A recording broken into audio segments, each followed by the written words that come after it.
Welcome back to Popcorn and Beers. And you know what it is. Where some use tomatoes and others use thumbs, we use the stuff that gets you drunk. And yes, it's Yingling again. Honestly, I love the Drunk Classic. I don't have anything bad to say about it. I watched it twice. You guys got to go on an adventure from 1985. And as I was watching it, I felt like it inspired a ton of movies. And video games. Yeah. And video games, yes. I also actually enjoyed, which I think because I went into it with really low expectations, The Little Mermaid, which was our butter on top this week.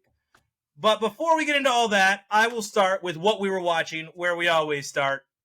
And the first movie I watched, I kind of threw it on because I wanted to get a movie in this week, and I was doing some chores around the house, folding laundry and stuff. So I threw on 10 Things I Hate About You. Ooh. I love quick watches. I love quick watches that are good movies. Shout Hollywood, like, please take notes. Like, we need some shorter movies. Give us some enjoyable 90-minute movies. Not every movie needs to be 2 hours and 14 minutes.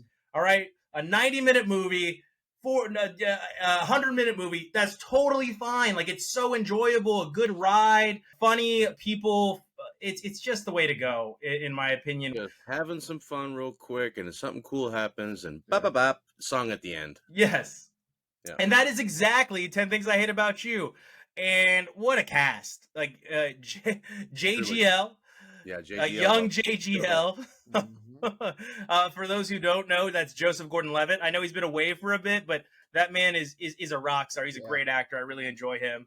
Yeah. Heath Ledger with his Australian accent. Yeah. Julia Stiles, Allison Janney. Just great cast and a lot of fun in this movie. Gabrielle Union. Really? Amazing. Yeah. Oh, yeah, man. Oh, yeah. Gabrielle she plays Union. The best friend. I'm going to go back and watch that. I feel like this movie, it's 1999, and I feel like it led the way for movies like the original American Pie, like moving into this genre. Obviously, like Porky's and all that, if you go all the way back to the 80s, were what American Pie is.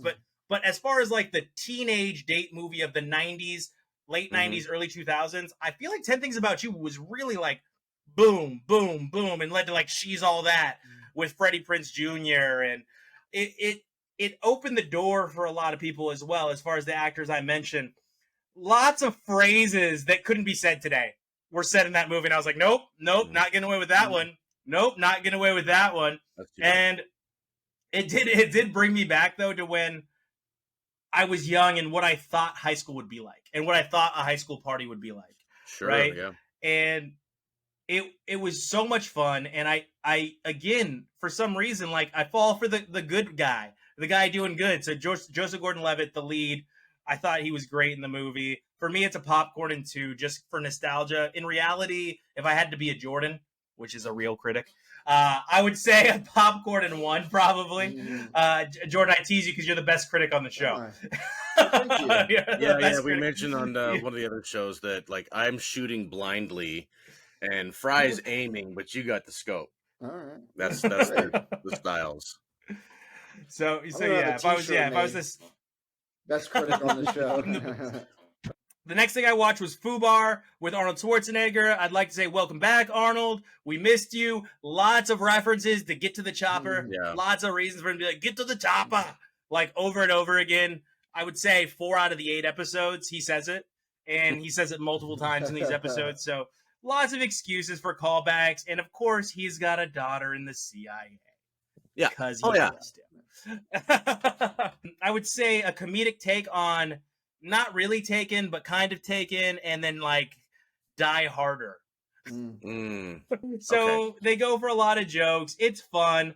Lots of obvious plot points that you know are going to occur, right? Lots of obvious tropes. You're like, yeah, obviously that person's a spy. Like, it's very clear that person's a spy. So it's very clear this person is insecure. And there is some very funny aspects of it, but obviously there's got to be a drug lord. Obviously there's got to be nuclear weapons, and obviously there's a lot of things at stake. And I will say this, there is a scene that is very Indiana Jones gets in a refrigerator to survive a nuclear explosion. And you will know it when you see it, and you'll be like, okay, that's all the nuclear explosion did. That's what it blew up. Is that the least believable thing that ever happened in an Indiana Jones movie, by the way? I hate how people pick on that so bad. Like this whole movie is terrible because he climbed in a fridge. Like he literally there's ghosts. Josh was one of those people, by the way. Well, there's ghosts. There's literally ghosts. Well, we have a problem with the fridge. But yeah, no, it was, if you watch the scene I'm telling you about with the nuclear weapon, you'll be like, okay, that's okay. I've seen Chernobyl. I know what happens with a nuclear meltdown. Okay, but outside of that, it was so good to see Arnold back. It's still only a popcorn and probably barely a popcorn. Netflix, pay the writers. You guys are so bad. Netflix shows are terrible lately. Just god awful. I need to watch Cleopatra. I do, but Netflix has become my least favorite streamer as far as their original content is concerned. Yeah, they've been let's see what it out. Just shoveling it's been it out. So bad. Here's your slop. But that's it for me. Josh, what were you watching? Oh, I watched a couple things. We'll get back to Heath Ledger just being great and having a really fun movie. Just a romp, even. It was a romp. I'm talking about Knight's Tale, starring Heath Ledger. What's his name? Tudyk? Alan Tudyk? Yes. Tudyk's in it. Vision's in it. The Vision. He plays Chaucer, which is a really fun take. To just throw him into a story. Why not? He did a good job, and Lord Baratheon. Paul's a good actor. Man. Paul's a good actor. Yeah, Robert Baratheon. He's very good. It was just people having fun. They just, for no reason, threw classic rock songs in, and they just made it fit. But it was so great. It was great. Come on, the boys are back in town was fantastic. When the jousting's happening, that the whole crowd's doing the stomp, stomp, clap. Like, that's fun. Everybody knows that's when it was invented, and Freddie Mercury was just doing a cover. So, and then Bowie the was in classic, the Golden Years. We Will Rock You. Yeah. Where was David? I'm sorry, Josh. I'll stop. David, no, it's all good. It's all good. They're doing the courtly dances, and then David Bowie starts playing like Golden Years, but they make it fun. Like everyone knows that they're just goofing off and having fun, and it somehow works. And they over stylize all the clothing, so like the princess's dress, she's like very avant-garde take on Renaissance gear. It was just a good movie. It's really real buttery with just someday you'll be a knight, and then boom, I'm a knight, and then he's shaking hands with the prince. Gets the girl. Did it make you want to go out and joust? No. That was like the worst sport ever really cool. invented. Jousting. Joust? Yeah. I give that movie a popcorn and 2. Like you said with 10 Things, it's just a simple, fun, happy movie. Kind of gets you the heartstrings, maybe, and it's good. Everyone does a good job, especially Chaucer. Also, I watched War with Statham and Jet Li. It's kind of a forgettable movie, but there's nothing wrong with it. It's like partners who are scorned and they end up fighting in the end. Pretty cool fight scenes. The plot was like okay, kind of like a find the guy type of movie with FBI people. It was okay. I give it a popcorn and 1. No, it's popcorn. Shout out though, it had at least 3 Fast and Furious family members were in that movie. Family members, shut. Like you know what I'm talking about. I didn't mean to say that. My bad. The Super Squad, the Super Fast and Furious Squad 9 or whatever. So at least 3 cast members were in that movie. So that's pretty interesting. Also, shout out Luis Guzman. So, lastly, I watched an American classic. It's Tombstone with a huge cast of characters. There's just nothing but star power in this movie. Almost like the Avengers as a Western, sort of. Yeah. But it's a good movie. I can see someone at this point with all the Westerns that have come since. You might not think this is your favorite Western, but I think it's my favorite Western. I think it's a shout out to a lot of Westerns, like True Grit and stuff, usually go for the like hard, dark side of it. And this movie gets dark, but it's like also just showing like the majesty of the Wild West, the way that old Hollywood used to do. So I think that's an aspect that's missing from some modern Westerns in some ways.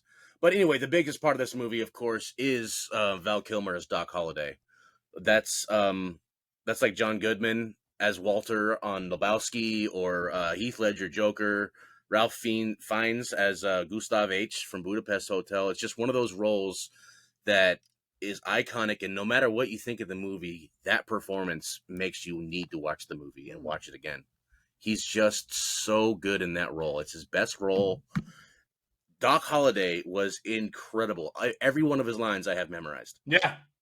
Since I was a kid. I mean, well, also one of the most quotable lines ever. Even like millennials and Gen Z quote it on TikTok now with the "I'll be your Huckleberry," and they don't even know what it's from. And now we're reviewing it. So please watch Popcorn and Beers, kids, because we teach you shit. Am I gonna get in trouble here again? Because you haven't seen it, I know. I haven't seen it. I regretted. But yeah. I know you haven't seen it, and I've regretted just saying I watched it because I wanted to save it for a classic. But I'm going to trust that you're going to try to see that. All right, I've got homework to do this week. This movie's a popcorn in 3. It has a really good story. Heroin addiction? Yeah, you got the heroin addiction, the homosexuality, homophobia. Yeah. The movie deals a lot with like just inflicting pain upon others and the cost of that, and whether or not it's righteous movie. And there's so much to it. Yeah. It's really Shakespearean. It's one of the greatest movies of all time. Popcorn in 3. Go watch it. I swear, I'm going to create a buzzer. I'm going to create a buzzer sound for this show and for Gorp. So for Gorp, it's going to be when we say subjective, it's all subjective because we say subjective way too much on Gorp. And for you on this show, whenever you say something Shakespearean, I want to buzz you because you say it a lot about. You say it's Shakespearean. Okay. Everything's made from Shakespeare. He wrote it. Popcorn in 3, Tombstone, great movie. Check it out, boys. Great review, Josh. That is a great movie. I'm glad you watched it. I love that movie. Pop and 3. And Jordan, you also watched a movie that I love this week. What were you watching this week? I watched Good Will Hunting. Since I got in trouble last week, I got put in the gulag because I had not. I got a timeout. I had not seen Good Will Hunting yet. It's something I've wanted to watch for a long time. I knew it would be great, but it's just it didn't pull me. It didn't reach through the crowded, of all these movies and things out right now. Too much content. So, but I'm glad that you guys pushed me to watch it. Everyone is so young and have their thick Boston accents. The Harvard Bar. We go into the Harvard Bar. I love that. It's my favorite line. Wicked smart. Wicked smart. They're on what is it? The South End? Is that where they all live? They all live on the South End. Southie. Yeah, you're Southie. But it's funny because they're, it's like two highly educated men in Robin Williams' character, who's fantastic. R.I.P. Robin Williams. Makes me sad every time I see so much range. Yeah. So much range that he was never appreciated for. Yeah. But he's speaking with Skarsgård's character. And they're talking to two highly educated men here saying Indian dots, not feathers. It's like, really? It just kind of shows the time to where it's like, even though you're both like some of the smartest men in the country, whatever, they're still just ignorant shit. Yeah, stuff. The don't forget the coffee joke is fantastic. I love that. Minnie Driver is really cute. You guys are totally right. She's cutie pie. Perfect for that role, yeah. The original director's an idiot, right? Absolutely. An idiot. Like a total, complete idiot. She has such charisma besides being gorgeous. Yeah. She's a force. And super viable for Harvard Girl, right, Josh? Yeah. Her crying face, it makes you want to cry. It just melts you. It's like she's got the saddest puppy dog crying face in the movie. Yeah. And I wish I had a Robin Williams in my life to tell me it's not my fault. It's not my fault. Oh boy, it's not my fault. That get you hard when that scene happened. Yep. Man, oh man. I give it a popcorn 3. I'll tell you, my 2 favorite scenes from that movie is when he gets hurt by her wanting to make their relationship more serious and him to be with her in California. Yeah. And he exposes like what his father did to him or the stepfather did to him. And then the other favorite scene is at the Harvard bar where he shows up. So is this what you do? You just memorize other people's best thoughts and you regurgitate them to people to impress ladies at the bar? You have no original thoughts of your own? Yep. I love that. Is one of my because I know so many people like that in order to be smart, they just quote things or they say something or they repeat a documentary instead of just having an original thought about what it is that they read. And I say that all the time about self-help books and shit like that. I'm like, it wasn't wrote for you to follow it like Yellow Brick Road. It was written for you to derive your own conclusions. Yeah, exactly. And for you to utilize it in your own path. So I love that scene. It's like my favorite. You like scene. apples? It was like a old school Twitter drag. Yes. Yeah. A big scene for me was actually Ben Affleck talking to Matt Damon. Like, if you stay here and keep going to the bar with me, like, I will kill you. Oh, yeah. I'll kill you myself. To kill you myself. And, like, the greatest joy is, like, whenever I open the door and think maybe you're not there. Like, that whole thing to me, that speech he gave him, it really was impactful for me. Yeah. And it's just such a emotional, and it's so dry. Like, there's no crying, and hardly anyone emotes a thing. But just the way it's delivered and like the stillness of the moment, like, really, just bringing the heat to it. The conversation, it was good. Getting real. Yeah, real best friend. Like, that's what a real friend is like I don't care about myself. I want the best for you. What's the best for you? Yeah. And that was with full knowledge, like, kids back then, when someone left town, like, you probably weren't going to see him again or hear from him. You couldn't get look him up in the yellow pages and shit. Like, you could write letters. I'll write you letters. All right. Anyway. All right, Jordan. What else? So I watched. So my strategy I've developed going forward here is because I will watch a ton of stuff and have way too many things to talk about in a week. So I've tried to always mix in like a season of a TV show to kind of slow it down. So I watched Servant season 3 and 4. And the reason why I was able to watch 2 seasons is because this is a really short watch. It's 30-minute episodes, about 10 episodes a season. Of murder. Yes. Murder. I mean, it's a short show, but it is a very slow burning show. So keep that in mind. So every episode definitely feels a lot longer than 30 minutes. It's cerebral for sure. The 4th season is its final season, so it's come to a conclusion. So you could watch the whole thing if you wanted to, in probably like a week. You could probably watch all 4 seasons if you're really dedicated to it. It's produced by M. Night Shyamalan, so it's very It's very Shyamalan-y. It has everything. Oh, really? In a Shyamalan production. Yeah, it didn't try to stray away from that, like Knock at the Cabin. Yeah, exactly. It's got all of his dirty old tricks. His dirty old tricks. So many of his scenes end with like you want someone to be like, ooh. You know what I mean? A lot of like, oh, is there going to be a twist here? Nope, not there. But here it is. Like, it's what's behind curtain number 2. Yeah. Bunch of relatively unknowns, except for Rupert Grint, better known as Ron Weasley, doing a very off-putting American accent. It's not good. It's not good. I hope he gets that right, because I like seeing him in things. I thought he was good in Knock at the Cabin. Maybe, you know what? I'm just realizing something, because I knew he was in that. He's got a Shyamalan. Oh, yeah. Maybe he's part of the Shyamalan verse now. Rupert Grint's one of his boys. He's in the Shyamalan verse. Yeah. Yep. And also Tony Revolori from Budapest Hotel is in this movie or show. Cool. And he's pretty good in his he's got kind of a bit recurring role about every other episode he comes in. And but all of the actors are incredible. There are a lot of recognizable faces. So, you might be like, oh, I don't know that person's name, but you definitely will be like, oh, yeah, that guy. Right, I've seen him in some things. Everybody in this show is Spider-Man's bully. Yes. Yeah. That's Tony Revolori. Yeah, Zero from... That's what I said. Yeah, Zero. Tony Revolori. Sorry, man. I don't know the actor's name. I'm a bad person. I apologize. Shame on you. Yeah, I only learned it after seeing him in Scream. I looked him up after that. Oh, he was in French Dispatch. Okay. Yeah. Yeah. He's very ethnically ambiguous, yes, because like in Budapest he says he's from Pakistan or something, I think. And then in this one he's totally like he's supposed to be Hispanic, because he's like, oh yeah, my grandma made these empanadas for me when I was a boy. And I'm like, yeah, he can play both worlds for sure.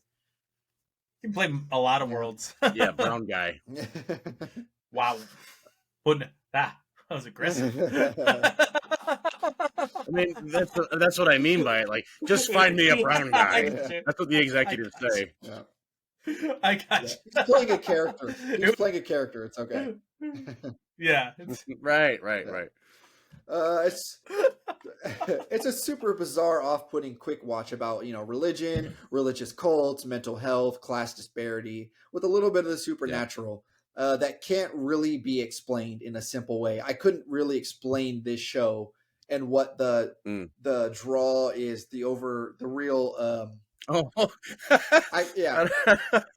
What is it? What? I don't know what's good about this show, but Yeah, I don't. Cult suspense. Yeah. Cult suspense thriller. Okay. Yes. Okay. Invokes a lot of different horror themes. Different shows, different movies and stuff. You see a lot of like, okay, this is supposed to be Misery. There's a big part in the final season where you're like, oh yeah, this is totally that. A lot of dark humor mixed in as well. It's got some funny, it's funny dialogue and dark, dry humor in there. The first 2 seasons are off the wall weird and pretty confusing. You don't really know where this is going. Season 3 begins to bring some things together, but the final season 4 gives you a decent amount of closure, but still leaves you with that uneasy and confused, Shyamalan classic fashion. What happened? There's more to this. We're not going to get it, but think about it. Sit there and stew on it. I give the whole show in total a popcorn and a beer. Popping a beer. I did get to the theater this week, and I saw The Machine, starring Bert Kreischer. So, if you're familiar with Bert Kreischer or you're not, he has this comedy bit where he talks about going to Russia and partying with some gangsters and giving and earning the nickname The Machine. And this is a reenactment, basically, of that bit. And as a term that Josh likes to use, it's very meta. So it begins. Oh, I thought you were going to say Shakespeare. Buzzer. It begins being self-aware. It's very self-aware of that bit. And then, it's coming back to haunt him because it's a true story. And these Russian gangsters that he speaks about come back and they, don't like him speaking about this thing that occurred. Okay, And so it all comes back to haunt him. It's exactly what you expect going into this movie. Like it, bad? Yeah. Oh yeah. It's that's what I expect. It's not nearly as fun. It was going to be. We all knew it was going to be a bad movie, but it just wasn't nearly as funny as I thought it might be, or it could have been. I think. I mean, Bert Kreischer, his stand-up isn't all that funny, especially now. But he's just funny conversationally, like in his podcast and just interviews and things he does. So I just thought that they would have had a field day just doing the dumb comedy stuff, but it just wasn't. Yeah. It tried to be like a little too serious of an action movie.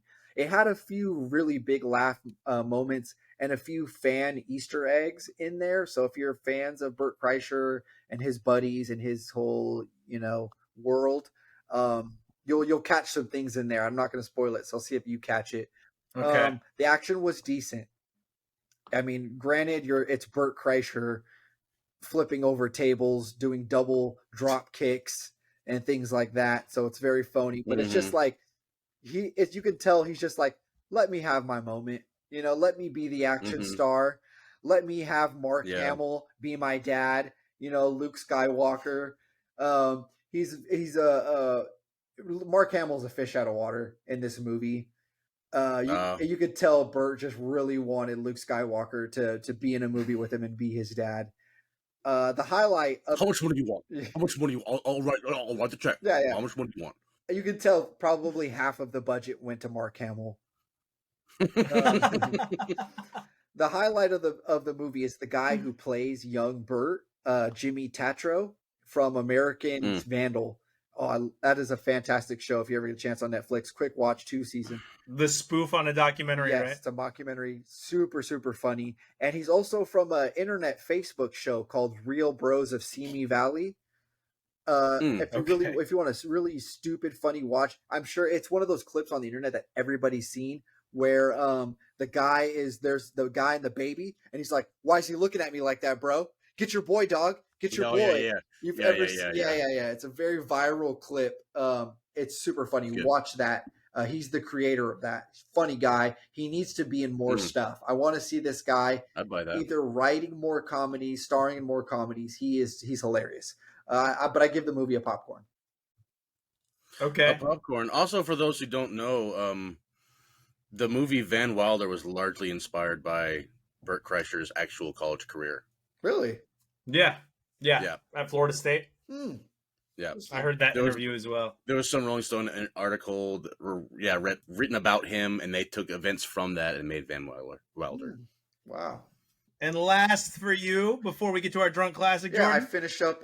This one has been a long watch. It's taken me about a month to watch this because it is such a stressful show. Is Your Honor on season 2, Showtime, starring Bryan Cranston and a bunch of actors. Also, you will recognize if you see them. A lot of new faces.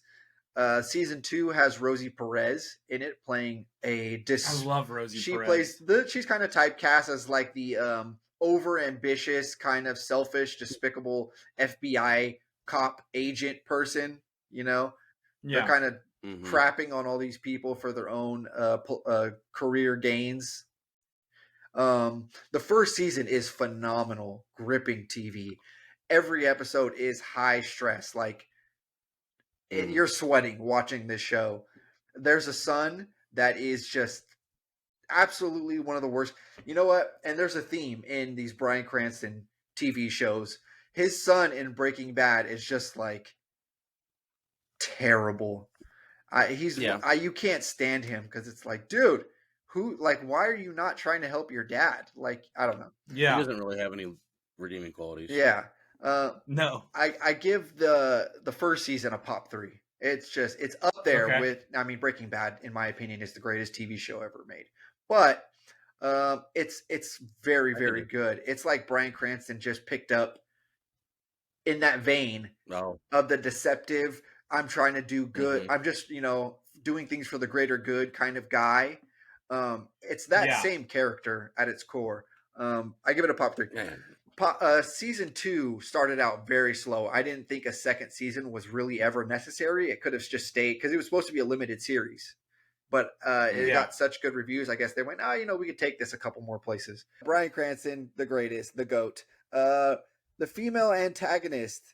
I wrote my notes on this about at the episode before the season finale of season 2, and I was like, she is insufferable.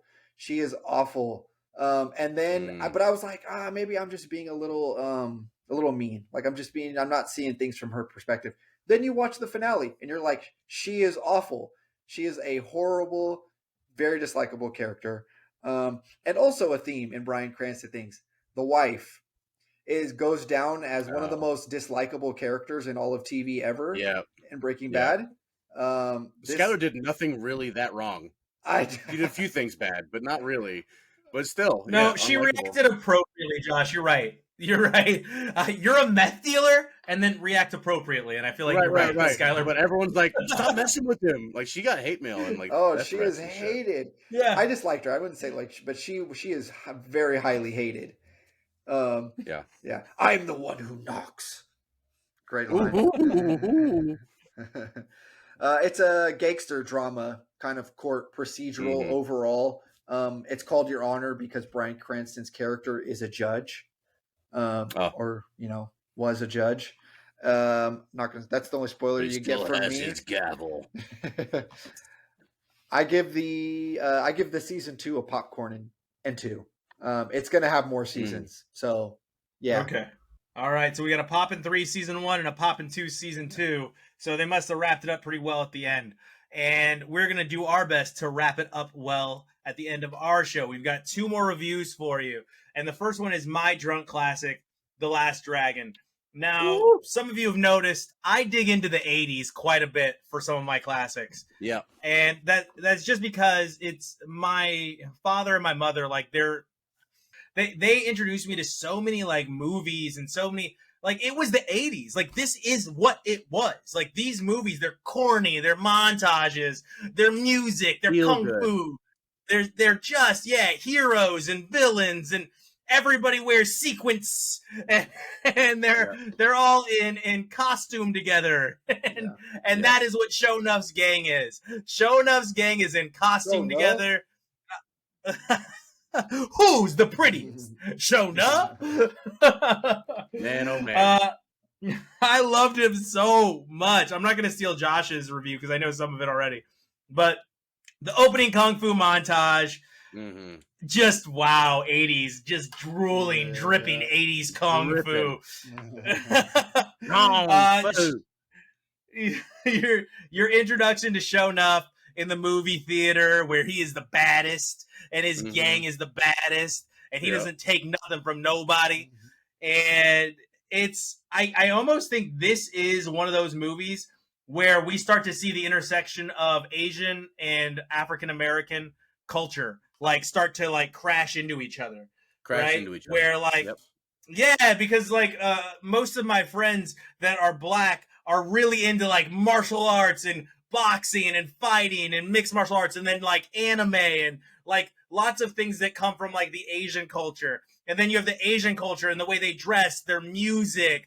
Like a lot of that is inspired by the African American culture. So I think this movie really does, like, it shows you where they intersect, because you have the stereotypical Chinese fortune cookie guys that are like, they're totally dripping in like African American style and African American like what's the word I'm looking for here, Josh? Because I don't believe in that it's what's cultural appropriation. I don't believe it's a cultural appropriation. I believe like they really like that culture, and they're growing up in like downtown New York, where that is the culture. But this is the culture that they live in. So I'm like, man, like, that's not appropriation. This is literally their lives. This is all they know. And you, like I said, you start to see the intersection there. Sorry, my review. I went off on a tangent. My review went away. One of the villains from Black Dynamite is the henchman. Did you guys see that? Yeah. I loved it. Yes. One of the villains. Mike Starr, the actor who everyone knows his face. Bro, the 80s hair. The 80s hair is like on full display in this movie, from the love interest all the way through to the Cyndi Lauper lookalike.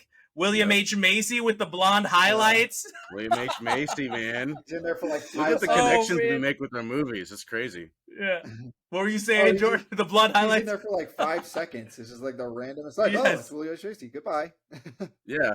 The sound effects today, like, social media makes me so mad because everyone would be in an uproar over the sound effects, and they were just funny. I'm sorry, man. Like, it's time to like lay down our weapons, lay down our swords, and be like, all right, that shit's funny, man. They're like, wee, and it was just, I was laughing so hard, but they're taking it seriously. That's what you don't understand. To them, they're taking it seriously. They're seriously doing this movie. The quote I wrote down, kiss my Converse. Love that. The little brother explaining sex to the older brother. Love that. Yeah, why is the little brother the big brother in every scene? Like, tell him I don't know you and all that stuff. And then the last thing I want to say was the funny scene where we got jumped and they all have weapons and guns and stuff, and they were black guys, and then they moved to the side to reveal the other black guy, and he goes, yeah, and they had weapons.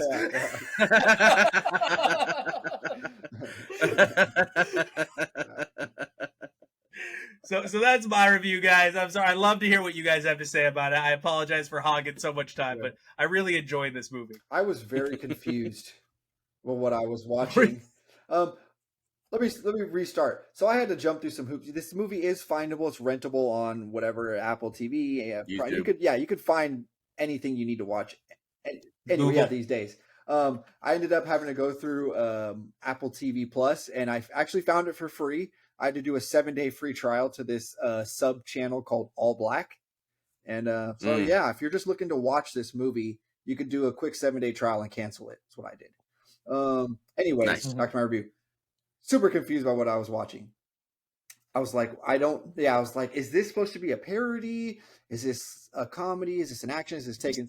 Totally serious, Is bro. it? Yeah. Okay. All I right. mean, there are jokes. It does poke fun at Yeah. what they're doing, but not in a Yeah. spoof way. Yeah. Yeah. You get a random El DeBarge music video just right in the beginning of it. It was great. Sorry, I'm done. Tony the Tiger. Yeah, There. I was even more confused. Just as the movie, I was like, okay, all right, Right? I love Shonuff, the Shogun of Harlem. Man, one of the Leon greatest Cole. characters ever created. Yeah. Yeah. That guy put his heart into that role. Like he was Absolutely, dude. Yeah. He was perfect. He was the best part of the movie, Yeah. easily. Yeah. He's great. Yeah, I love how he's, like you said, I love how he's just getting flamed by his little brother the whole movie. His Yeah. brother is just killing him. And how he's tied up. Eddie Arcadian, the villain, has him tied up in restraints, and the little brother just break dances his way out of the restraints. Yeah. Fantastic. Like I said, watching this, I had no idea what this movie was supposed to be and what was happening. It's not a good movie, but it's not. But props to the originality of it. It was so like, oh my God, this is unlike anything I've ever seen, and so I give it a popcorn and a beer just for how I've never seen anything else like it since then. The glow, man. They had the glow. And I love it. Just like in Black Dynamite, the soundtrack was describing what was happening. Yes. You know what I mean? Like in that moment, like you've got the glow, and now he's glowing. And yeah. At the very end, awesome. the start of cutscenes. Because through the credits, there's cutscenes as they're going up in the anyway, sorry, Josh. Man. So you go popcorn and one. I think I'm gonna agree with you on a popcorn and one level. Yeah. I would definitely watch it again though. I'd put it in the background while chores are happening. It's one of those where like there's cool scenes throughout it, and it's fun to watch. Yeah. It's so cool. The theater scene I think was a big part of it. Excuse me. So the theater scene, if we're talking about like what's cool theatrically, like technically speaking, this is a movie that's in love with kung fu movies, so they make their version of it. They're watching they're watching a kung fu movie. That was Dragon, right? Yeah, they're watching Bruce Lee, watching it. Yeah. And everyone's in the theater. There's people drinking in the theater and all this stuff. It's one of those old. They're no longer there, pretty much. Movie theaters. Yeah, where people went and saw. It was just really. I'm sorry. It was meta on itself. Making a comment like it's so heavily influenced, like you said. I think in the other podcast I talked about this documentary about kung fu movies and history. Try to find it on Netflix if you can. I think Flying Fists and Flaming Kicks or something is what it's called. That's on my list. Yeah, definitely watch that because it shows these kind of theaters and how hugely historic they were for blaxploitation films as well as Japanese and Chinese kung fu films.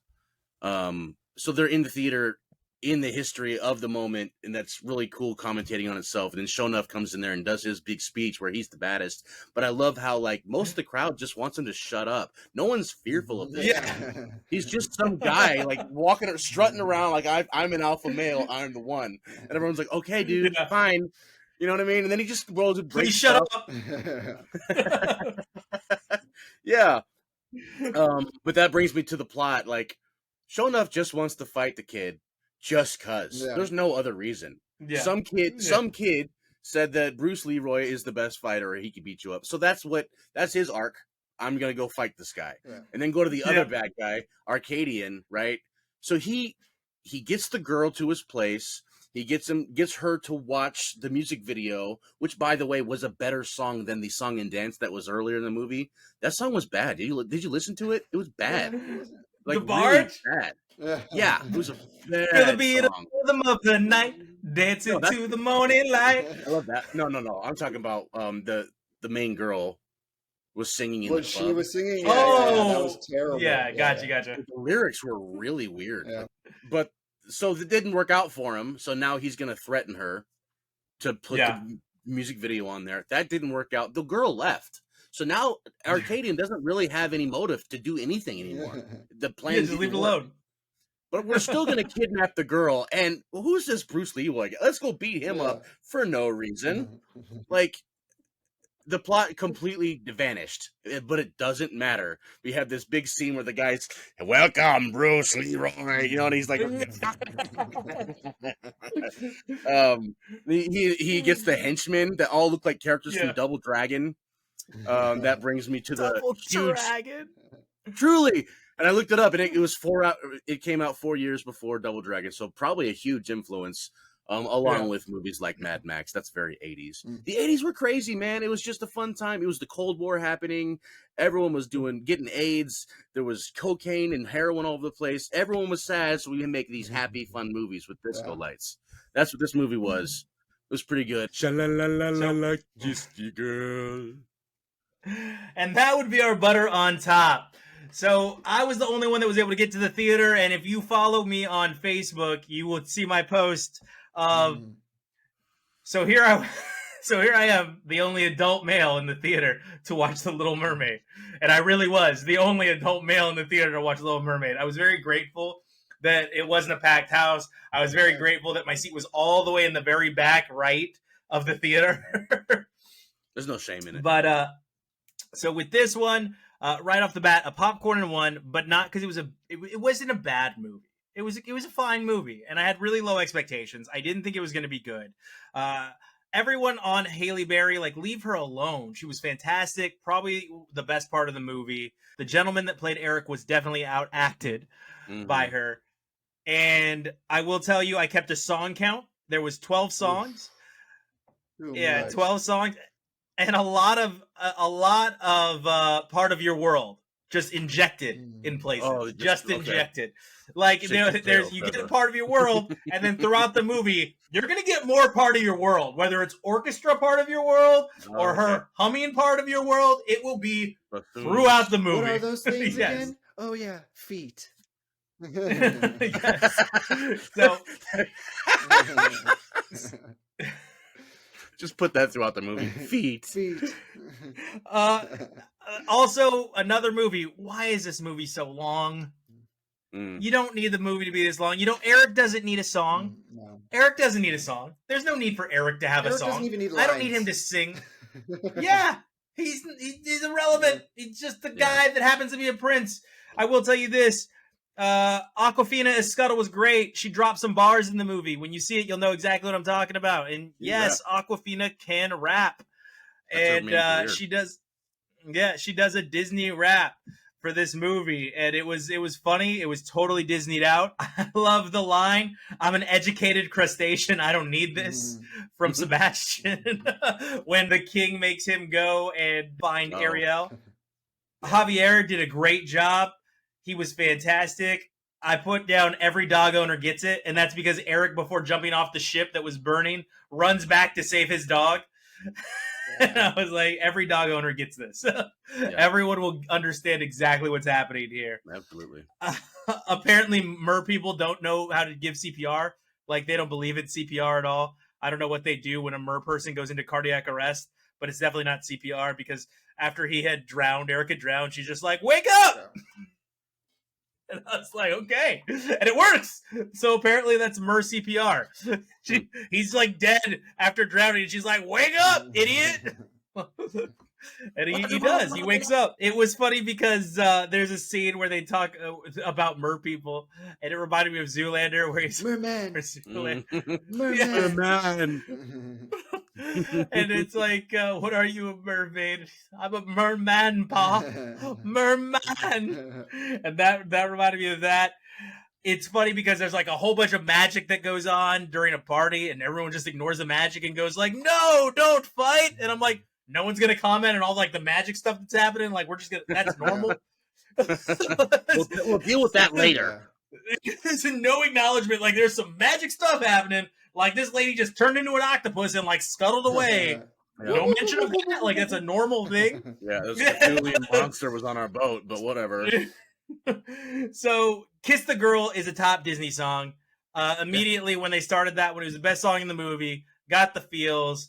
Way better than Under the Sea was Kiss the Girl. It was great. Kiss the Girl They did a with fantastic consent, job there. right? They changed it. I think so. I don't know. I just listened to this song. What's funny is they instead of just letting her act through scenes, she has an internal monologue going, which I didn't like too much.